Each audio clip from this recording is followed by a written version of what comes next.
What's up, folks? Welcome back to the channel. It's been about a month now that I've had the M4, and one of the things I've noticed is that there just isn't really a good place for me to put my phone. And so today we're going to install this RENNLINE magnetic phone mount, and I'm going to show you how to do it.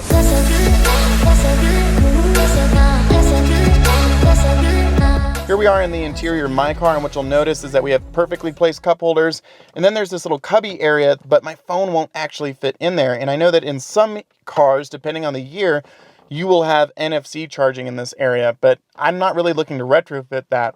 So what I'm going to do is mount the RENNLINE phone mount right here so that it's actually in view, but also keeps it out of the way. Let's get started. There's some tools you're going to want to make this easier. You're going to need a 14mm wrench, also a 1/8 Allen, and a T20 Torx, and possibly some hands. So if we take a look at the kit itself, you're going to notice that there's really not a lot of parts to this. There's going to be a metal bracket that you're going to actually install. Then we have a couple of magnetic backing plates that can go on the back of your phone. You have a rectangular one and then a circular one, and you'll just use whichever one actually fits your phone best. And then we have two other pieces, and that's it. So what we have here is we have a ball as the mount, okay? And then we also have a magnetic pad that has a socket on the back, which will go in here.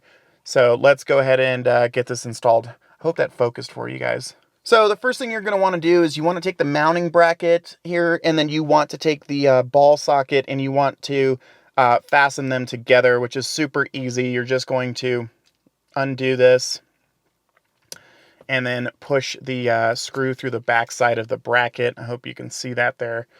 And then you're going to take your ball mount and you're going to screw it on.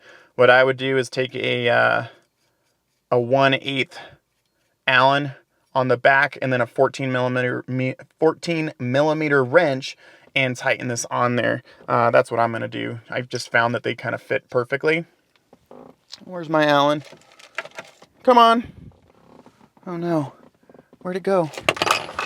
Oh, come on. I just had it. Let me find it. Well, found it. It was there the whole time. So then just take your Allen and tighten this bad boy till that little locking squash washer in the back is nice and secure.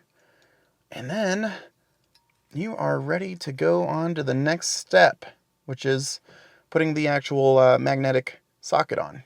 To install the actual mount on the bracket, what you're going to want to do is undo the socket on the back here. And then what you're going to do is take the lock ring on the socket and you're going to put it on first. And then you're going to take the actual socket itself and just push it on. And then go ahead and just make it like decently tight just so it's not flopping around everywhere, because you're going to make a final adjustment with it once it's all installed. Our next step is that we actually need to remove this vent and trim panel here that runs along the top here. And what we're going to do is just literally just pull it out, but let me get a better angle to show you how it's done. All right, so what you're going to do is just come in and get a nice hardy grip on this trim piece here and just pull out towards you gently, but also firmly across the dash. And then it should all just kind of come out. And what I would do is just kind of lean it up here. You don't necessarily need to disconnect everything, just kind of get it out of the way. Next thing is we need to take this lower trim piece off underneath the climate controls. And so what you'll do is just take your fingers, get under there and kind of add downward pressure while pushing in, and it should just undo itself like that. And then you have access to 4 T20 Torx screws that we're going to remove next. Here's a closer look at where we should be right now, and what you'll notice are the 4 T20 Torx screws in these 4 corners here, and we're going to go ahead and remove those now.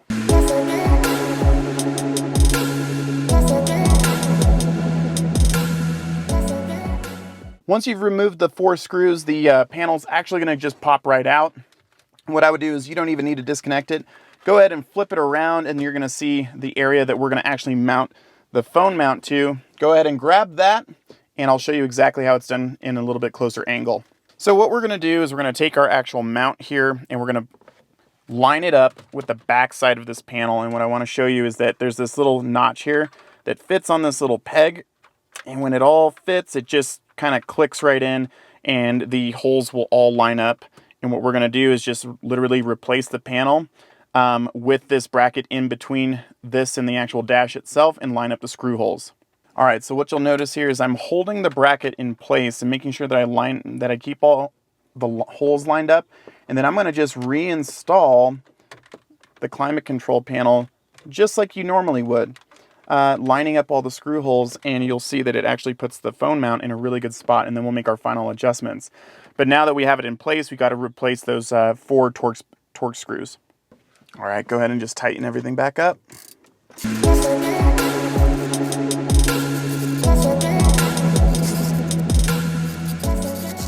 All right, so once you've made it this far, go ahead and start putting your trim pieces back in. We'll start with this bottom one here, and you'll just feel it click right in, and we're good to go there.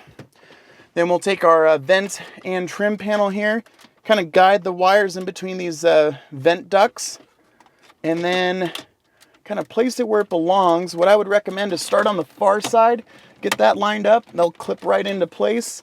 Now this center section could take a little bit of work, and just kind of line it up and give it a good solid push. Boom, and it'll pop all right into place. And you are set to go. And then let's actually adjust the phone mount for our particular phone. Now our next step is to kind of determine the angle and orientation of the mount here for our particular phone. And what I would suggest doing is just taking your phone and kind of just, holding it there to kind of determine what angle do you think is going to work best for you? And for me, I think that's about where I would like it, is kind of right there. And so what I'm going to do is I am going to now, I know that it's in the spot that I want, and then I'm going to take that lock ring in the back and I'm going to just tighten it down until it's just not going to move anymore. All right, it seems pretty sturdy now. There's a little bit of flex to it, which is good. You don't want it to be too rigid so it doesn't squeak and stuff like that. And it's pretty much locked in. Now we just got to put the magnetic plate on the back of the phone. So the kit comes with 2 mounting plate options. There's this rectangular one and the circular one. I'm going to use the circular one, and I'm going to place it just right on the back of my totally busted iPhone 10 here. Is almost as perfectly centered as I possibly can. And really, it's as simple as just peeling off the back sticky stuff. Come on now. Come on. All right. And, oh gosh, this is the kind of stuff that freaks me out. I want it perfectly centered, like literally just perfect. And, oh gosh, there's so much anxiety right now. Let's see if I can do it. And, it's okay. That's pretty good. All right, so it's stuck there on the back of the phone. And maybe I should put a case on it so it kind of hides this. I bet it would look pretty good. And then if I just, boom, place the phone, it's going to hit their center every single time. Get in the car, drop it on there, get it in the car, place it however I want. But then I also have one other trick up my sleeve I want to show you. So to complete the entire setup, I actually bought this BMW dual USB charger that I'm actually going to plug in underneath the dash and run a cord so that I can actually power my phone, but also so that my passengers also have an option for power. Let me show you what I'm talking about. So a lot of people don't even realize it, but underneath the passenger footwell in most BMWs, there's actually going to be a little power socket that you can use right there. And now I have a power solution for my phone. Here's what it looks like all plugged in. Right now I'm just using a regular Apple Lightning cord for my phone, but I would like to find a black one and maybe a shorter one that I could run in this little seam here and kind of hide it, tuck it away a little bit better. But for now, this is a pretty good start. Here's a view of it from the driver's seat, and you'll notice that it's like in your perfect field of view when you actually need to use it. It's within arm's reach, and it's also very easy to take your phone off, but also very secure at the same time. And it doesn't really take away from the interior. It looks OEM. It's honestly a very impressive kit. Let me give you guys some like B-roll glamour shots of it.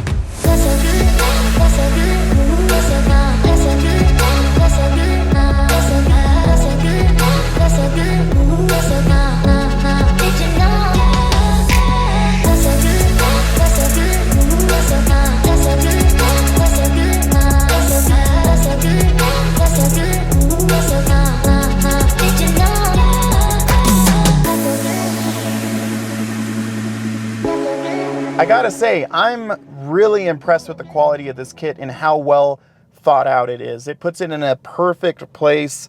And as somebody that drives a lot for work, I basically work out of the driver's seat of my car. As a real estate agent, I'm on the phone a lot and I'm using apps like Waze and Maps all the time. And I think it puts it in a very safe field of view and makes it a lot easier to use. So I'm really impressed. RENNLINE, you guys did a really good job with this one.